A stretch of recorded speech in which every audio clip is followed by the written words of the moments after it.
kan julle Bybels oopmaak. Ons wat kinders is met ploeie. By Efesiërs 6.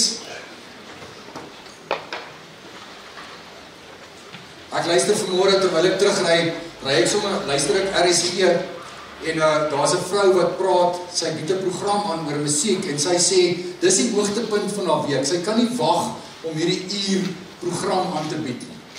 En nou het sy dit aangebied en jy kan sommer hoor sy is opgewonde. Nou, ek kan nie wag om op 'n Sondag hier te wees nie. Ek slaap van Woensdag aand af nie lekker nie, want ek sou op my sene wees oor hierdie boodskap wat 'n ou moet aflewer. Maar dit is my so lekker om vanmôre hier voor te kan staan en saam met julle in die woord van die Here besig te kan wees. En ons is besig om die wapenrusting van God wat hy vir ons gee in Efesiërs 6 so 'n bietjie af te stof en onder die vergrootglas te sit. En ons gaan hierdie volgende paar weke so by elkeen gaan 'n bietjie stil staan. So ek gaan vir ons net weer daai hele stukkie lees daarvan vers 10 af, net vir ons mooi die perspektief te gee en dan gaan ons wegval met vanoggend se boodskap. Verder dit nog, soek julle krag in die Here en in sy groot mag. Trek die volle wapenrusting aan wat God vir julle gee, sodat julle op julle poste kan bly staan en die listige aanslae van die duiwel te kan weerstaan. Daar staan in die Grieks listige aanslae, sy planne, sy strategieë, sy vooraf uitgedinkte aanslae waarmee hy besig is. Ons stryd is nie teen vlees en bloed nie, maar teen die bose magte van hierdie sondige wêreld. Teen die bose geeste in die lig. Trek daarom die wapenrusting aan, daar 'n woordjie in die Afrikaanse vertaling weggeval, daar staan in die Grieks die hele wapenrusting, die volle wapenrusting aan wat God julle gee, sodat julle weerstand kan bied in die dag van onheil en nadat julle die stryd tot die einde toe gevoer het, op julle pos kan bly staan. Bly dan op julle pos toegerus met die waarheid as die gordel om julle heupe, die vryspraak deur God as borsharnas, die bereidwilligheid om die evangelie van vrede te verkondig as die skoene aan julle voete. Daarby moet julle altyd geloof as die skild in die hand hê, want daarmee sal julle al die brandpyle van die bose kan afweer. Sit die verlossing as die helm op en vat die swaard van die Gees. Dit is die woord van God.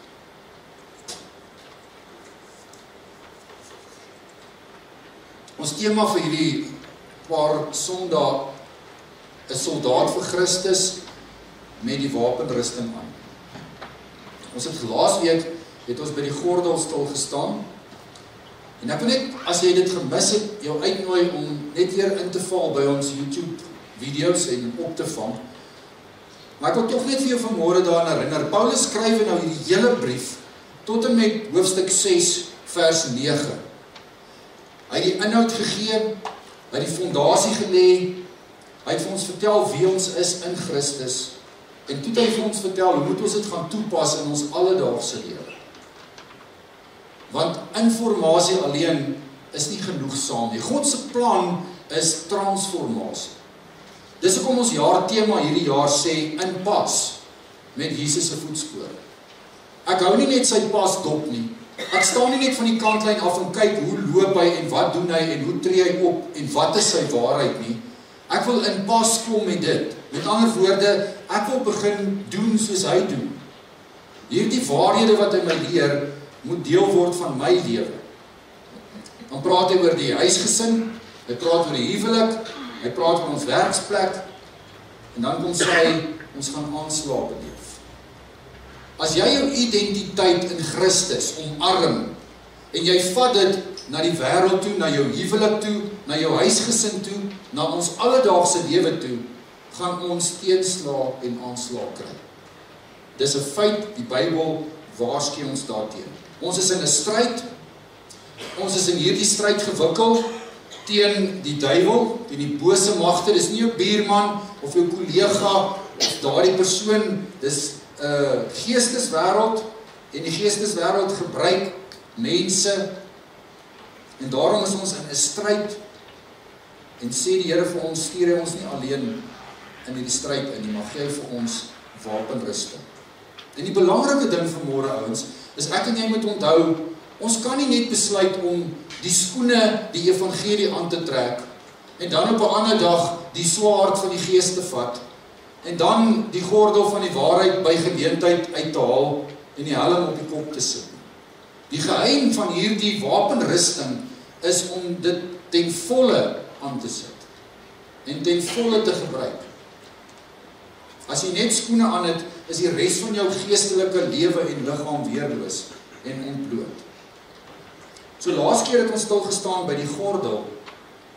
En die gordel is seker een van die belangrikste stukkie wapenrusting wat 'n soldaat kon hê. Ons het laas keer vir mekaar gesê, dit het hierdie persoon gehelp om sy middel, om sy kernspiere sterk te maak en te versterk en te beskerm, om vir hom postuur te gee, sodat hy kan regop staan. Hierdie gordel het iets van hierdie persoon se status weergegee. Hierdie gordel het gesê, jy's 'n soldaat in diens van hierdie land, en jou rang en jou identiteit was hier op hierdie gordel aangebring. En ons het laas keer vir mekaar gesê, as jy gestraf geword het, dan het hulle in die openbaar jou gordel afgehaal, en dan eintlik jou identiteit as soldaat van jou al weggevat. Ons het laas keer van Houdini gepraat. Kan julle vaagweg onthou? Nie van die ou wat mense vermaak het nie, maar die Houdini wat die Houdini van die Houdinis is. En dis die leienaar, die misleier, die Satan. En ons het laas keer vir mekaar gesê, hy is voortdurend besig om ons te mislei.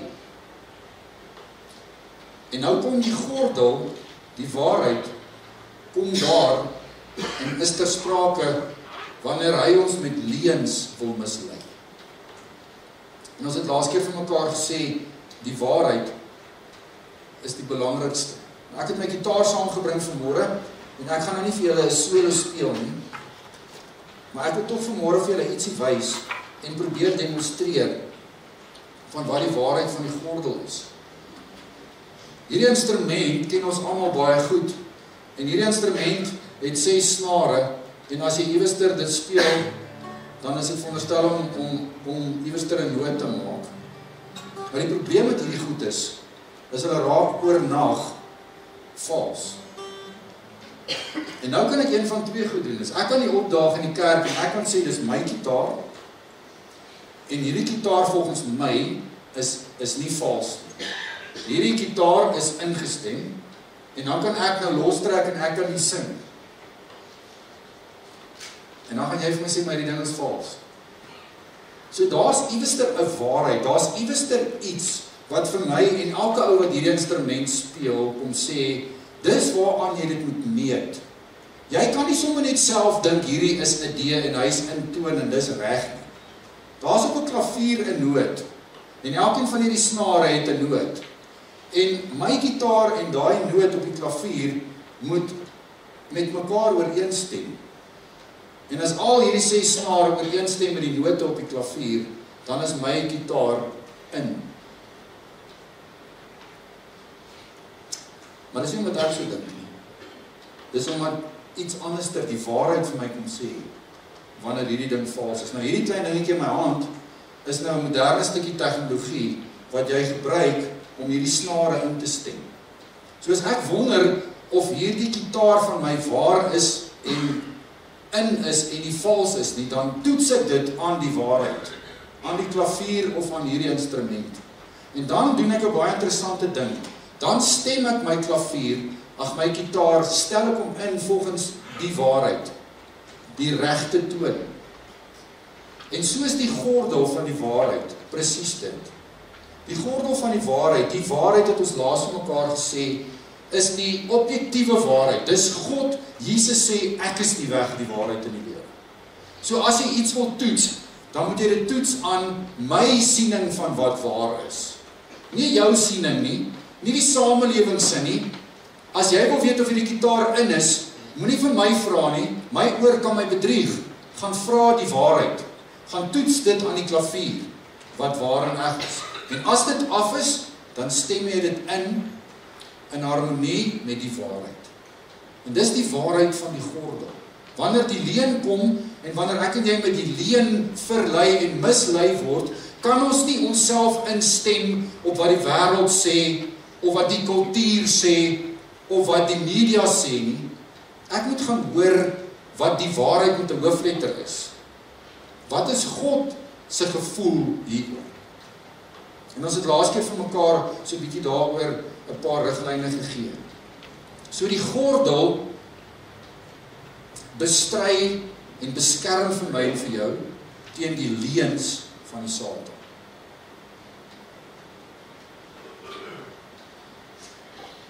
Die borsharnas, waaroor ons vanmôre praat in vers 14, die borsharnas, die vryspraak as die borsharnas, in ouer vertalings of meer direkte vertalings staan daar die borsharnas van geregtigheid. Okay? Die borsharnas van vryspraak of die borsharnas van geregtigheid. Waarom het hierdie soldaat hierdie borsharnas gedra? Hierdie borsharnas was hierdie gedeelte wat hom beskerm het van sy nek af tot en met hier by sy middel. Dit was gemaak van leer, die eerste laag, en dan die tweede laag is metaal daarop vasgesit, en dan 'n derde laag, en soos wat die ontwikkeling plaasgevind het, het hulle op 'n stadium ook stukke ketting en kettingkies daarop gesit. En soos wat dit gevorder het, het jy op 'n stadium ook hierdie soliede plate gekry, met daai spiere op en daai sixpacks, né? As jy nou 'n bietjie die ouer geskiedenis sien. Dit was, die doel van daai borsharnas, was om daardie soldaat se belangrikste orgaan, sy hart, te beskerm. Want jy kon nog iewers 'n hou op die arm weggekry het, en jy kon 'n kap op die been gekry het, of 'n pyl kon jou getref het in die been, maar wanneer jy my, of iemand my met 'n swaard of 'n pyl in my borskas hier ingedring het, en my hart raak gesteek het, dan was dit fataal en dan was dit dood. So die soldaat het hierdie ding gedra, om homself te beskerm, die belangrikste orgaan van sy fisiese liggaam. En weet julle wat was baie interessant? Hierdie soldate moes in die beginjare hulle eie borsharnas gekoop het. En dit was die duurste stuk wapenrusting, partykeer duurder as die swaard. So gaan nou saam met my, jy gaan oorlog toe, jy veg vir Rome, jy veg vir hierdie land, jy is 'n soldaat, jy moet jou eie borsharnas koop, sodat jy jou belangrikste orgaan kan beskerm, jou hart. As jy nie geld gehad het nie, dan het jy oorlog toe gegaan, sonder 'n borsharnas. En nou wil ek vir jou sommer net vinnig in 'n soldaat se voete laat staan, sê nou maar jy was so 'n soldaat, wat opgeroep is, en die linies het saamgetrek, en alles is gereed, en om jou sit die ouens met borsharnas te aan, en jy sit met jou swaard in jou hand, met jou klein skiltjie, sonder 'n borsharnas. Gaan jy met selfvertroue opdaag vir die oorlog? Ek het nou die aand op Kwela gesien, op Geite en Feite, was daar 'n klomp Shongolozos wat so geloop het, ek weet nie van julle dit gesien het, en toe het die kenner gesê, hulle beskerm mekaar so. Die ou wat voor is, hy gaan moeilikheid kry, want die voël of iets gaan waarskynlik die eerste Shongolozo vreet. So hulle vleg in mekaar in en kruip agter mekaar weg, sodat hulle beskerm kan word. So as jy daar opgedaag het op die oorlogsveld sonder jou borsharnas, dan dink ek dat jy die hele tyd weggekruip agter iemand anders. Ek is oortuig daarvan, ek sal nie met selfvertroue daar beweeg het nie. Ek sou die hele tyd op my hoede gewees het.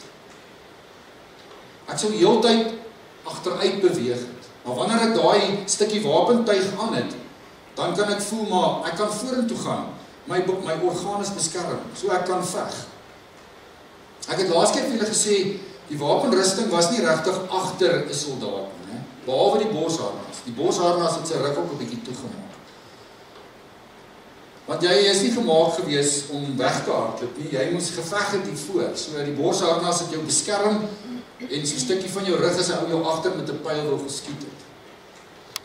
Maar jou swaard en jou geloof en al daai goeders was hier voor gewees. So wanneer ons vanmôre praat oor die gordel, dan sê ons die gordel beskerm jou teen die leuns van die misleier. Maar die borsharnas het binne in die gordel ingepas. Ek het laas keer vir julle gesê, dis hoekom die waarheid die belangrikste was. hierdie swaar borsharnas het in die gespe ingepas, in die gordel ingepas. So as jy nie die waarheid, die gordel om jou gehad het nie, dan het hierdie borsharnas ook nie 'n plek gehad waar hy kon staan en tot sy reg kom. So as ons vanmôre geestelik praat oor die borsharnas, dan sê Paulus, in ons stryd hier op die aarde, moet ek en jy bewus wees van die leuns, en daarvoor het ons die waarheid.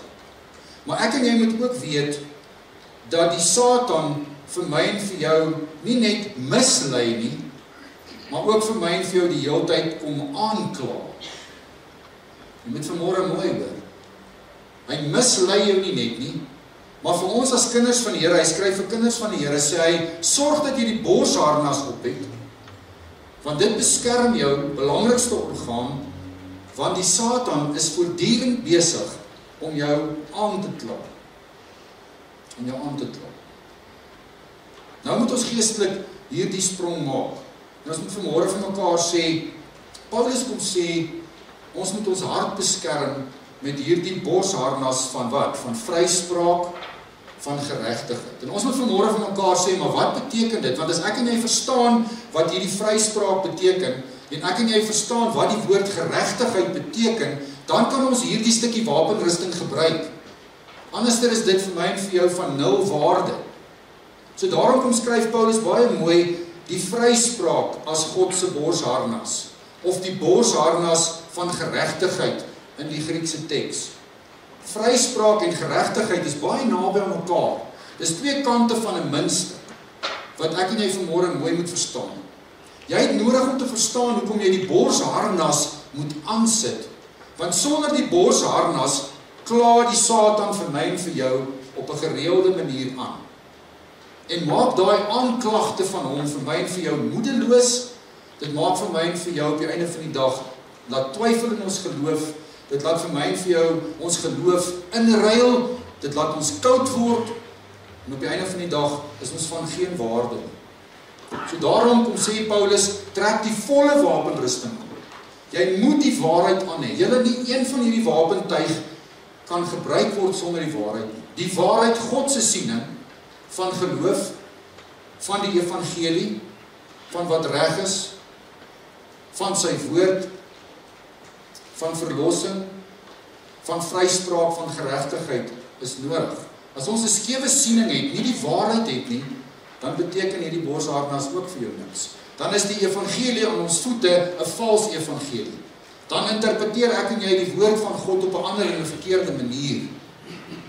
Dan is ons geloofskuld van geen waarde nie. So verstaan jy waarom is die waarheid God se siening van wat reg is en hoe hy oor 'n ding kardinaal belangrik is. As ek en jy nie in lyn is met God se manier van dink oor vryspraak en oor geregtigheid nie, as ons nie die waarheid, God se waarheid het nie, dan is ons ontbloot.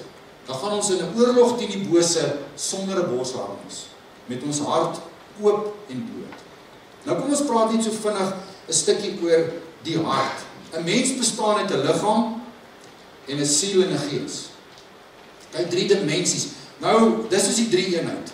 Om hierdie goed presies uit mekaar uit te haal is baie keer onmoontlik. En net as jy nou dink jy verstaan alles, dan dink jy, "O, hier kom nou weer 'n ander hoek."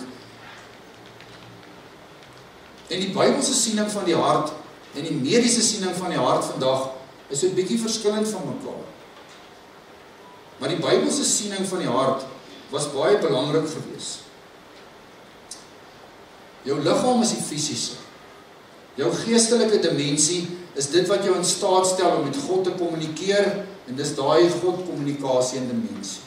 En jou sieldimensie is daai dimensie waar jou hart eintlik in die Bybelse sin deel van is. Nou, as ons in die Bybelse tyd gepraat het van die hart, dan het dit verwys na 4 goed, na 4 terreine. Dit het gegaan oor jou verstand. Dis baie snaaks, in die Bybelse tyd het hulle gedink, jy dink uit jou hart uit, né? Hulle het nog nie altyd hierdie scans gehad van jou kop en al die toetse nie. So jou hart was deel van jou siel, en jou sieldimensie was daar waar jy gedink het. So jy het half hier in jou hart gedink. Hier in jou hart was jou wil gewees, jou ambisie. Jou emosies was in jou hart gewees.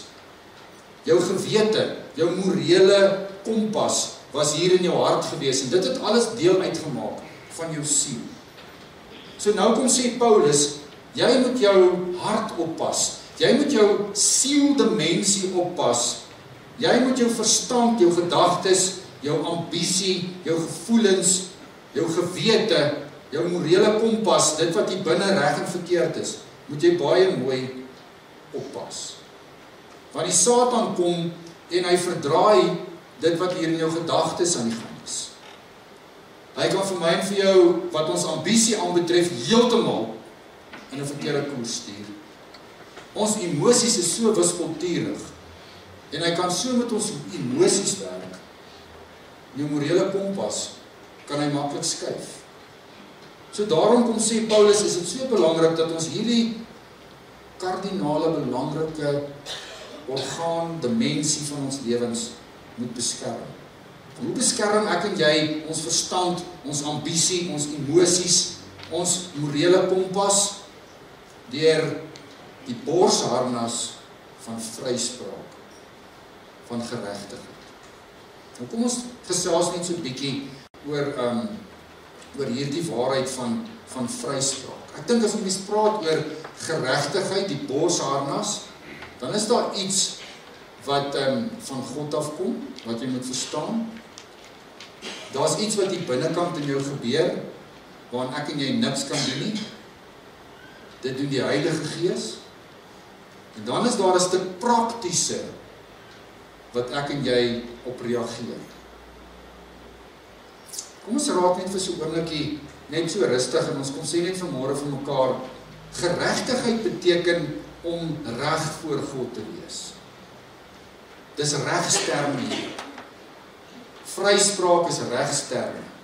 Nou wat het ek in die begin gesê? Die Satan kla my en jou aan gedurig. Het jy al in jou kop daai stemmetjie gehoor wat sê, jy kan nie meer Bybel lees nie. Jy kan nie meer kerk toe kom nie. Kyk wat het jy aangevang. Jy kan nie meer God se kind wees nie.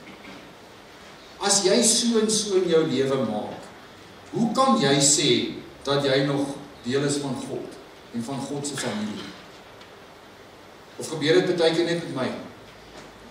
Of gebeur dit dalk iewers in jou lewe ook as jy vanmôre ernstig is en eerlik is? Hoe gereeld kom kla die Satan jou aan oor wat jy in jou lewe doen en wat jy aanvang in jou lewe en waarvan jy bewus is, waarvan niemand anders bewus is? En weet julle wat is skerry?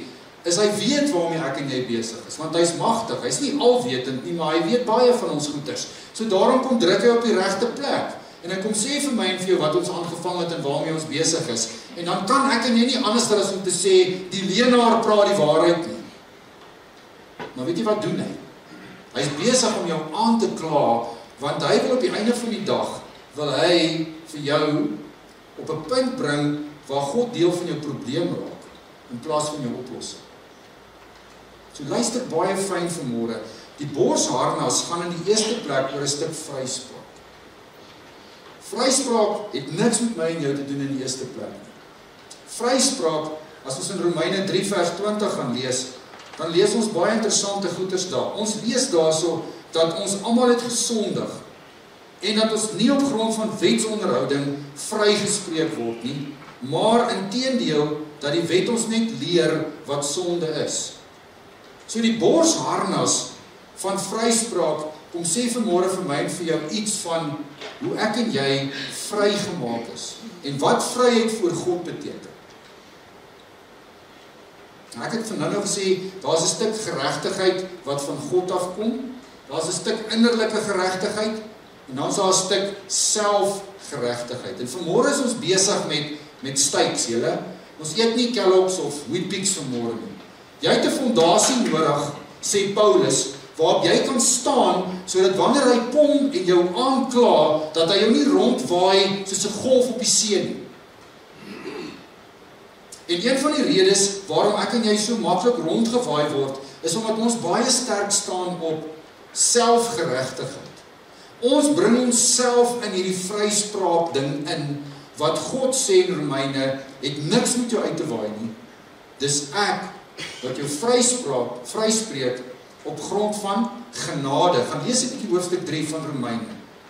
Daar is so 'n mooi teks daar wat hy sê, dit gaan alles oor genade.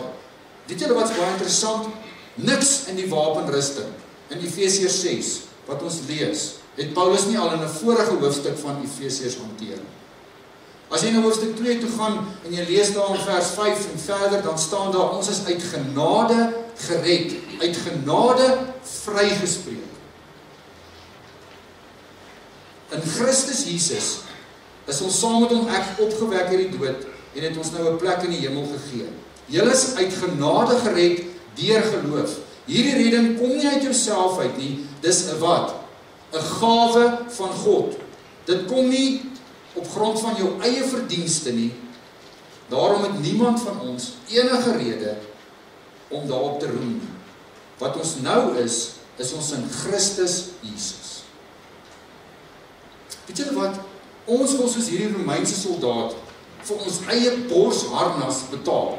Ons wil een gaan koop, soos wat hulle dit moes doen. Ons wil nie in hierdie oorlog sonder hierdie stukkie wapenrusting ingaan nie, want ons besef hoe belangrik is ons hart. Ons besef hoe belangrik is ons gewete, ons wil, ons morele kompas. Maar weet julle wat doen ons nou? Nou wil ons hierdie beskerming gaan koop met onsself en met ons eie.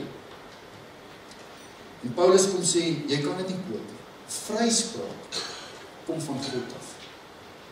Wanneer ek en jy met die mond bely dat Jesus my verlosser is, dat hy gesterf het in die kruis, dat hy vir my sondes betaal het, dan word ek vrygespreek op grond van wat?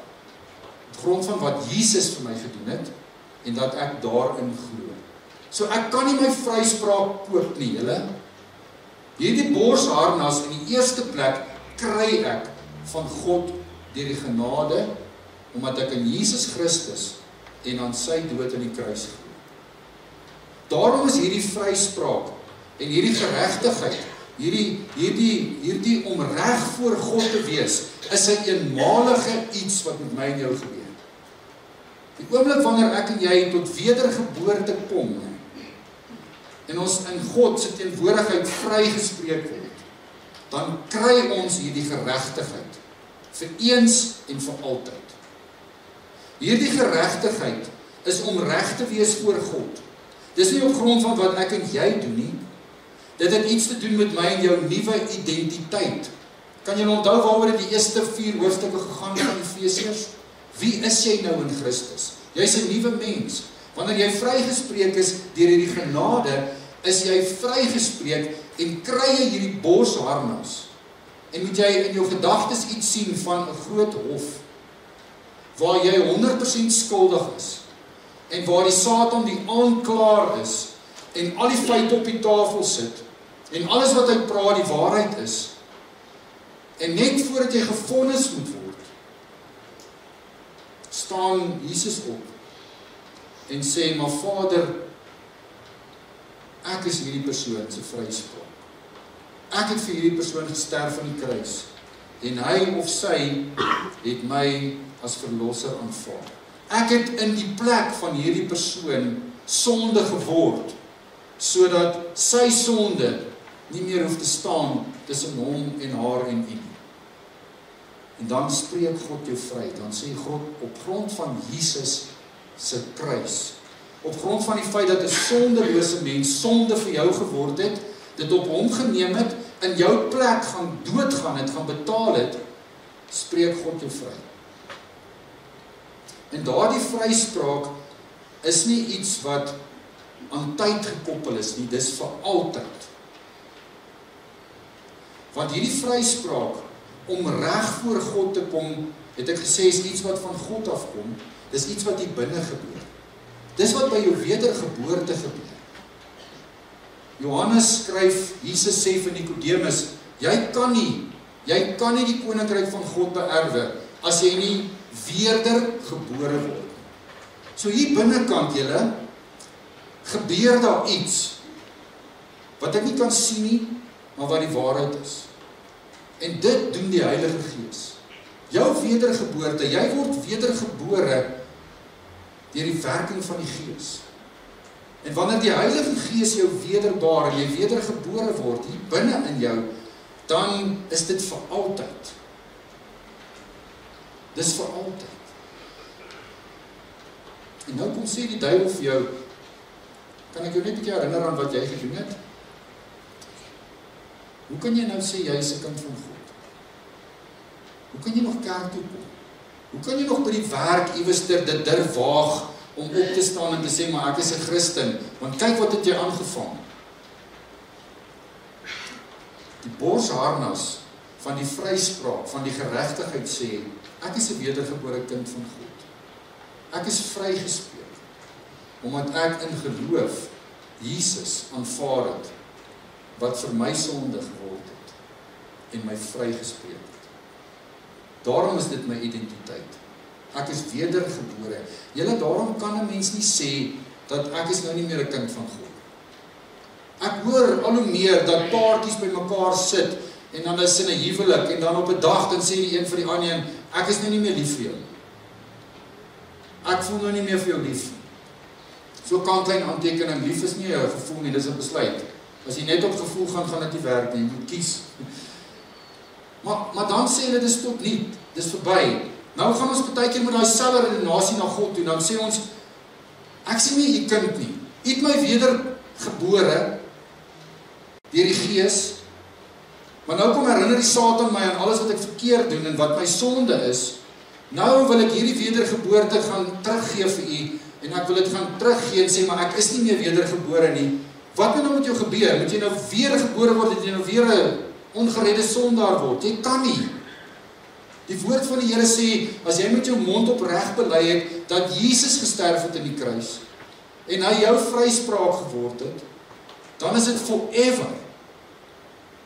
Jy is nie vandag 'n bietjie 'n kind van die Here, en môre is jy stout, en dan is jy nie meer nie.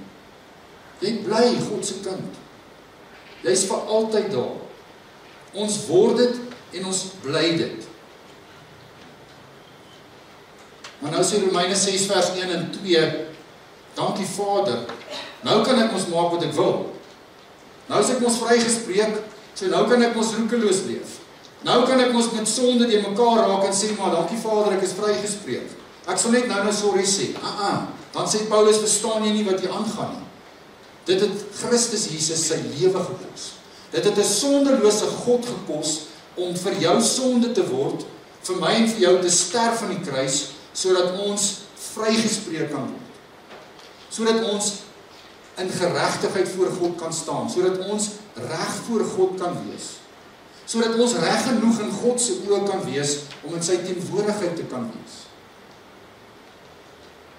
So daarom sê Paulus, veg ek en jy teen die sonde, asof dit 'n stryd is tussen lewe en dood. Want dit het Jesus gekos, sodat ek en jy vandag kan sê, die borsharnas van vryspraak is vir altyd. Dis my identiteit. As ek sonde doen, dan bedroef ek die Heilige Gees, en ek bedroef God, ja, maar dit beroof my nie van my kindskap nie. Julle, daar's nie 'n lyn met respek gesê, en nou is ek en jy aan die wedergebore kant van die lyn, en ons is in 'n verhouding met God, en ons is op pad hemel toe, en nou maak ek en jy droog, nou spring ons oor die lyn, nou is ons weer aan die ander kant. Nou is ons nie meer God se kinders nie, nou is ons in die moeilikheid, nou gaan ons weer hel toe. En dan sê ons, sorry Here, en dan is ons weer in hierdie kant, en dan is ons in hierdie kant. Jy gaan nooit in jou lewe geloofsekerheid hê nie, en dis presies die strategie van die leenaar. Hy wil my en jou die hele tyd kom aankla oor wat ek en jy verkeerd doen. En daarom sê Paulus vir gelowiges, daar het 'n dag in jou lewe plaasgevind, waar hier binnekant in jou iets gebeur het, waar jy wedergebore is, en met jou wedergeboorte, sê 'n nuwe mens, is jy vrygemaak. So as jy vanmôre nie wedergebore is nie, het nog nooit jou hart vir die Here gegee nie, en jy het nog nie gedoen wat Efesiërs 2 sê, vir Jesus aanvaar, en sy kruis aanvaar, as 'n sondelose God wat in jou plek gesterf het, dan moet jy dit doen. Want sonder dit, is jy sonder 'n borsharnas, in 'n oorlog gewikkel, met die leenaar, met die aankla. En jy gaan nie daai geveg wen nie. Jy gaan nie. En dis hoekom Paulus sê, trek die volle wapenrusting aan. Sorg dat jy die waarheid eerste aantrek. Sorg dat jy weet hoe God oor vryspraak dink. Hoe God oor geregtigheid dink. Moenie jou eie gitaar probeer speel en sê, maar dis wat reg is en dis wat vryspraak en selfgeregtigheid is nie. Vind mooi uit wat God sê. Kom in lyn met hoe God voel oor vryspraak en om reg voor my te wees. En dan, op die einde van die dag, is ek en jy op die regte plek. So verstaan jy vanmôre iets van vryspraak? Dis 'n ongelooflike belangrike wapen wat ek en jy moet aan hê. Want wanneer ek en jy deur hom aangekla word, ek en jy kan staande bly, kan regop staan, soos wat Paulus skryf, in hierdie oorlog, in hierdie stryd, tot die einde toe. Nie uit myself uit nie. Nie my eie selfgeregtigheid nie. Ek is nie uit my eie uit voor God reg nie. Ek is voor God reg, omdat ek in Christus vrygespreek is. Dit is so belangrik om dit te verstaan, want ons hart, ons siel, dimensie, ons denke, ons emosies, ons morele kompas, ons gevoelens, ons ambisies, word direk hierdeur geraak. Glo jy vanmôre dit? Glo jy vanmôre dat as jy jou hand in Jesus se hand gesit het, en jy met jou mond bely het, en jy in jou hart glo dat Jesus vir jou gesterf het in die kruis, dat hy vir jou sonde geword het, dat hy tussen jou en God in beweeg het, en dat hy jou vryspraak geword het. Glo jy dit? Hou vas aan dit. Dis so 'n belangrike stuk wapen in my en jou lewe.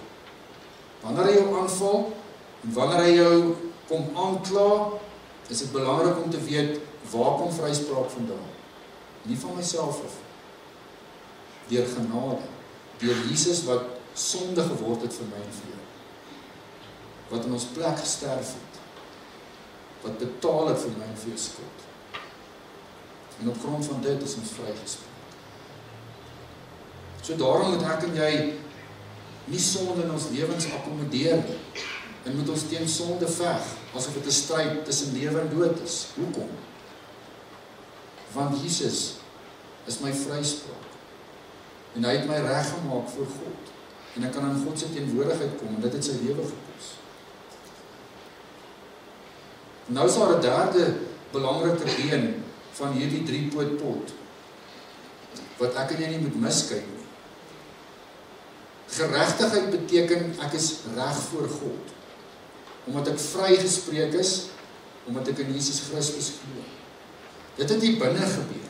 Die Gees van God is nou besig met my, om vir my en vir jou in pas met God te bring. Met God se waarheid, met God se manier van dink en doen, want dit is op die einde van die dag sy werk, die Gees se werk hier binne. Maar dan is daar 'n derde komponent wat belangrik is. Dit is ek en jy moet nou begin om reg te lewe. Ons is geregtig voor God. Ons is nou reg op grond van die vryspraak in Christus om voor God te mag kom. Ons is welkom in sy teenwoordigheid. Ons is reg in Christus. Nou kom sê die woord van die Here, moet ek en jy leer om reg te leef. En dit noem ons in die teologie heiligmaking. In 2025 taal in Basileia gemeente die woordjie inpas. Daar het iets met jou gebeur, jy is vrygespreek waaraan jy geen aandeel het nie, behalwe om dit in geloof te aanvaar. Die Gees van God, die Heilige Gees het dit binne in jou bewerk en hy is besig hier binne in jou om jou meer en meer soos God te maak.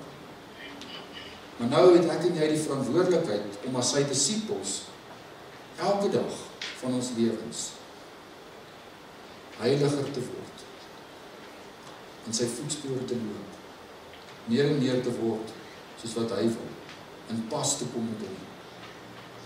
Want die duiwel gebruik dit. Die duiwel gebruik dit, wanneer ek en jy nie in pas is met God se voetspore nie, wanneer ons 'n lewe leef wat nie in lyn is met God se woord nie, dan noem die Bybel dit sonde. En wanneer ek en jy sonde doen, dan kry hy hou vas, en dan kry hy 'n voet in die deur, want dis waarop hy teer, is wanneer ek en jy verkeerd doen en sonde doen. So Paulus kom sê, nou dat ons hierdie ding verstaan, en ons verstaan, dit het niks met my uit te waai nie. Ek moet dit in geloof deel van my lewe maak. Die Heilige Gees is daarmee besig aan my, maar saam met hom moet ek nou vir sekere goed begin ja sê, en vir sekere goed nie. Kan ek nie hierdie genade maar net as goedkoop gebruik, Romeine 1:6 vers 1 en 2 en sê, nou kan ek maar sonde doen nie, nee. Nou veg ek met alles wat ek het teen sonde. Hoekom? Sodat ek my vryspraak kan verdien? Nee. Ek hoef nie my borsharna self te koop nie. Ek het hom maal verniet gekry. Maar Paulus sê, trek hom aan. Maak hom deel van jou alledaagse lewe. So daarom kan ek en jy, as ons sê ons is wedergebore kinders van God, ons is vrygespreek, ons is geregtig voor God, ons kan in sy teenwoordigheid kom, volgens hom is ons reg om dit te doen in Christus. Moet ons reg leef. En daarso moet ek en jy ons verantwoordelikheid nakom. Ons hoef nie bekommerd te wees oor God se deel van hierdie muntstuk. Die Bybel sê elke mens, elke liewe mens wat na my toe kom en vir Jesus Christus aanvaar as verlosser en saligmaker, sal ek vryspreek. Maak nie saak of jy Griek, Jood, vry of wat jy ook al is. Dis sy kant. Die werking van die Gees hier binne in my en jou lewe, daaroor hoef jy nie bekommerd te wees. Ons moet net gehoorsaam wees. My en jou verantwoordelikheid is om te sê, ek wil meer en meer soos Jesus word. Hoe lyk jou lewe? Julle, ons kan nie meer tevrede wees met 'n lewe wat maar net lyk soos 'n wêreldse lewe. Maar aan die een kant sê ons is vrygespreek, ons is reg om God se teenwoordigheid te kom, maar ons lewe is nie 'n lewe van geregtigheid. Ons lewe nie reg soos mense wat reg is in God se teenwoordigheid. Nou natuurlik doen ek en jy sonde. Dit beteken nie sondeloosheid nie. Dit beteken nie dat ek en jy ewe skielik nooit weer sonde gaan doen. Maar dit beteken dat ek en jy nie meer tevrede is met sonde in ons lewens nie. Dat ek en jy dit nie meer akkommodeer en sê, ag, maar so gemaak en so gelaat staan. Die borsharnas, in die eerste plek, is 'n stuk identiteit wat jy van God kry. En wanneer ek en jy in sonde besig is, dan oortuig die Heilige Gees van ons, vir ons daarvan. So daarom moet ons sommer teruggaan na die psalmskrywer toe en sê, deurgrond my hart, Here, Heilige Gees, kom kyk of hier iets binne in my lewe aan die gang is, wat nie in lyn is met u wil, met u manier, met u waarheid nie. Wys dit vir my. Julle, en ek het baie keer so bang uit in my, ek weet nie of jy dit ook het nie. Ek is baie keer so bang, as ek iets vir God sê, dan gaan hy nou iets wegvat, of hy gaan nou iets so maak, of hy gaan iets slegs met my laat gebeur. En dan besef ek maar net weer, God is ons Vader. As ek eerlik met God praat oor 'n ding, en ek bring dit na hom toe, en ek bring 'n sonde na God toe, dan is sy hartse begeerte mos, om vir my te vergewe, om vir my en vir jou te help om los te kom en aan te beweeg. So daarom moet ons die vrymoedigheid hê om in God se teenwoordigheid te kom. Maar hoe ernstig is ek en jy met hierdie derde gedeelte van hierdie geregtigheid? Leef ons soos mense wat in Christus reg is voor God? En ek dink dis wat Paulus ons in hierdie gedeelte wil sê. As jy net glo in die vryspraak en jy glo jy is reg om in God se teenwoordigheid te kom op grond van Jesus, maar jy is nie nou geset oor hoe jy jou alledaagse lewe inrig nie, is ons in die gevaar dat die Satan ons kan aankla en dat hy ons kan mislei en verlei. Wanneer ek en jy altyd hierdie kante van die muntstuk baie ernstig opneem, dan sê Paulus, dan is ons toegemaak met hierdie borsharnas van vryspraak. So mag ons sommer net vanmôre vir 'n oombliekie hieroor dink. Raak sommer net stil. En dan vra jy sommer net vir die Here, wat moet jy vanmôre hoor? Wat is dit? Dis teologie vanmôre. Hierdie goed is 'n stuk fondasie wat ek en jy nodig het. Hierdie stuk borsharnas was die swaarste stuk van hierdie wapenrusting. So dis swaar om vanmôre hierdie goed te bedink.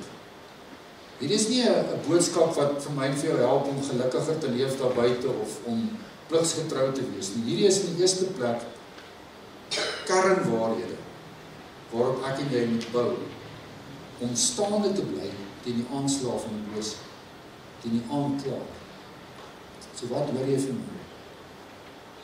Wat sê die Here vanmôre vir jou? Kom ons gaan sommer net 'n bietjie terug, terwyl jy so dink, na die gitaar metafoor toe. Hoe dink jy oor vryspraak? Is daar nog 'n stukkie selfgeregtigheid daar? Dink jy het 'n aandeel daar? Dink jy moet daarom iets doen? Miskien moet jy jou vanmôre dan instem in lyn met die waarheid. Met die waarheid wat sê, ek spreek jou vir. Dit is genade, dit kom van my af. Jy moet dit in geloof aanvaar. Miskien dink jy nog in jou hart, maar ek is daarom nie so bad soos die ou langs my nie, so daarom is ek okay, ek sal seker maar hemel toe gaan op grond van dit. Nee, jy is nie reg vir God, omdat jy beter as 'n ander ou is. Jy is reg om in God se teenwoordigheid te kom, omdat jy vrygespreek is deur Christus Jesus. So het jy dit al gedoen? Het jy al daai geleentheid in jou lewe beleef, waar jy vir Jesus gesê het, nie meer ek nie, nie meer my eie wil nie my eie doen en late nie, ek is bankrot voor U. Iets vir my betaal, iets vir my sonde geword, ek aanvaar daai prys, en ek kan dit nie self doen. Stel jou denke in jou teologie volgens dit, en want as die Satan weer met jou kom karm, en vir jou sê, maar weet jy wat, jy moet nie kerk toe gaan nie, want jy het opgemors.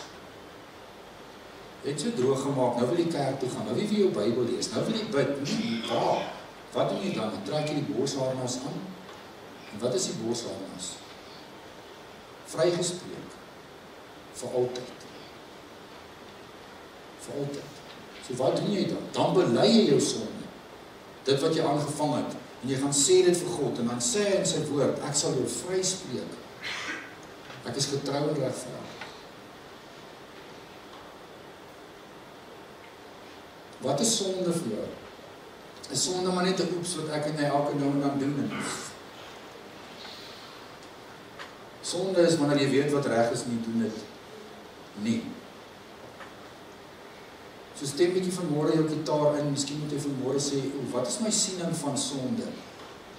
Ek het nog altyd gedink, Jesus het vir my gesterf aan die kruis, so dan kan ek maar doen wat ek wil, hy betaal ons daarvoor. Ek sal môre vir hom sorry sê, ek gaan by hierdie betrokke raak, ek gaan my hier bietjie soos 'n vark gedra, en ek gaan bietjie by hierdie vergadering, of daar gaan ek so maak, en dan môre sê ek net ekskuus. Nee, ons verstaan nie, stem in. Stem jouself in op die waarheid. Die waarheid wat sê, as jy reg is om in God se teenwoordigheid te kom op grond van Jesus, moet jy reg lewe daaruit. Jy moet streef. So miskien moet ek en jy vandag ook ons lewe bietjie vat en gaan instem in lyn met wat vir God reg is. Hoe lewe ek en jy daaruit? Hoe lewe ons in ons huwelik? Hoe lewe ons in ons gesinne? Hoe lewe ons daar by die werk? Daar waar ons kom en gaan? Hoe lewe ons daar? Lewe ons reg? Miskien dink jy is reg, dan stem dit 'n bietjie in. Miskien dink jy jou manier is die regte manier, dalk is jy vals, wanneer jy jou met God se manier vergelyk. En dit is so 'n wonderlike stuk genade boodskap vanmôre. Paulus kom sê, daar's geen veroordeling meer vir julle, wat in Christus Jesus is. So jy moet nie nou op 'n skuldgevoel gaan en sê, nee, jy moet vanmôre sê, dankie Gees van God, as jy my oortuig, en jy nou vir my sê, ek leef nie reg nie, ek moet gaan werk aan my lewe. Ons doen dit in 'n genadebal, né? So dis wonderlik om vanmôre te weet dat niks wat jy kan doen, kan jou kindskap van God wegneem. Dis jou identiteit. Dis wie jy is. Die Satan jou weer kom herinner daaraan, dan staan jy op die waarheid wat sê, ek is 'n kind van God. Nie vir 'n bepaalde tyd in my lewe nie, maar vir altyd. En daarom was hy met my lewe anders te lyk as 'n ou wat nie vrygespreek is. Hoekom? Want daai vryspraak van God, daai geregtigheid van God, moet ons nou in my lewe ook sigbaar. Ek het goeie nuus vanmôre vir jou. God maak nie so nie. Hy wil jou nie vanmôre so met sy vinger in jou neus in die grond in kom druk nie. Hy wil vanmôre kom sê, kom na my toe. Kom na my toe. As daar goed in jou lewe is, wat nie reg is. Ek wil hê ons moet dit uitsort. kom na my toe. As jy getrou dit bely, dan sal ek dit vergewe. So miskien moet jy sommer net vir 'n oombliekie vir die Heilige Gees vanmôre sê, deurgrond my hart in. As daar iets is wat ek nou in my gedagte moet hoor, waaroor ek moet jammer sê, waaroor ek vanmôre skuldbelydenis moet doen, Here, dan wil ek dit sommer nou doen. Ek wil dit nou doen. Stil daar waar jy is, praat so oombliekie sommer met my. As jy jou sonde bely, sê die Here, in sy woord is ek getrou en regverdig om jou dit te vergewe, om jou skoon te was. Dankie Here, dankie vir u vergifnis. Here, dankie dat ons vanmôre sommer net met ons eie lewe na u toe kan kom, as daar geleenthede is waar ons nie reg leef.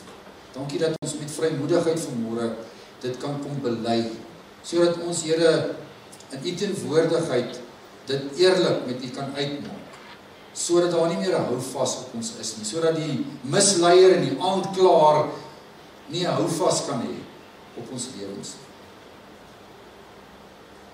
Here, so dankie.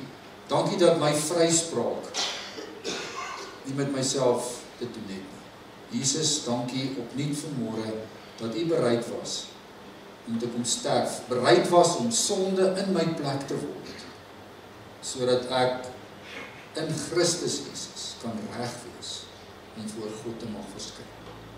So dankie daarvoor.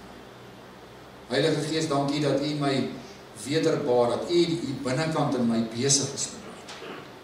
En ek wil sommer opnuut net vanmôre sê, hier is ek, Here, werk met my.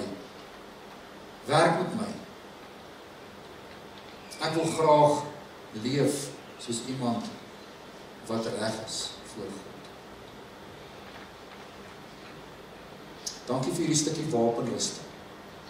Here, herinner my Heilige Gees wanneer ek in 'n oomblik kom waar ek aangekla word, dat ek hierdie waarheid in my gedagtes sal oproep, dat ek op hierdie waarheid sal staan en dat ek hierdie stuk wapenrusting dan sal gebruik.